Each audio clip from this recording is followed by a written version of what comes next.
রাশিয়ার কামচাটকা উপদ্বীপে 8.8 মাত্রার ভয়াবহ ভূমিকম্পের পর সুনামি আতঙ্ক ছড়িয়ে পড়েছে পুরো প্রশান্ত মহাসাগরীয় অঞ্চলে।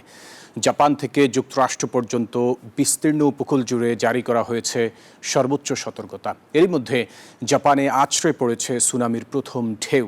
সুনামির আশঙ্কায় বিভিন্ন দেশের ঝুঁকিপূর্ণ এলাকা থেকে সরিয়ে নেওয়া হচ্ছে লাখো মানুষকে। প্রশান্ত মহাসাগরের ভূমিকম্প প্রবণ রিং অফ ফায়ারে অবস্থিত রাশিয়ার পূর্ব উপকূলে আঘাত হানে এই শক্তিশালী ভূমিকম্প, যা 1952 সালের পর ওই অঞ্চলের সবচেয়ে ভয়াবহ। উৎপত্তি স্তরের কাছে কামচাটকায় রেকর্ড করা হয়েছে 3 থেকে 4 মিটার উঁচু ঢেউ। ঘটেছে হতাহতের ঘটনা।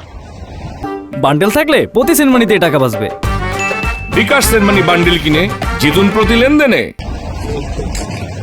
এদিকে সুনামির প্রথম ঢেউ জাপানের হোক্কাইডোতে আঘাত হানার পর দেশটির পুরো পূর্ব উপকূল জুড়ে সতর্কতা জারি করা হয়েছে।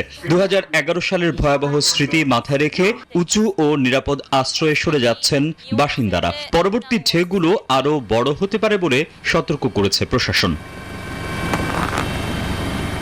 সুনামি সতর্কতা জারি হয়েছে যুক্তরাষ্ট্র জুড়েও। হাওয়াইয়ের উপকূলীয় বাসিন্দাদের সরিয়ে নেওয়ার পাশাপাশি উঁচু ভবনে আশ্রয় নিতে বলা হয়েছে। এছাড়া দক্ষিণ আমেরিকার পেরু এবং ইকুয়েডরও সতর্কতা জারি করেছে। প্রশান্ত মহাসাগরের অন্যান্য উপকূলীয় দেশগুলোতেও বিভিন্ন মাত্রার ঢেউ আঘাত হানতে পারে বলে করা হচ্ছে আশঙ্কা। Desk report, news 24।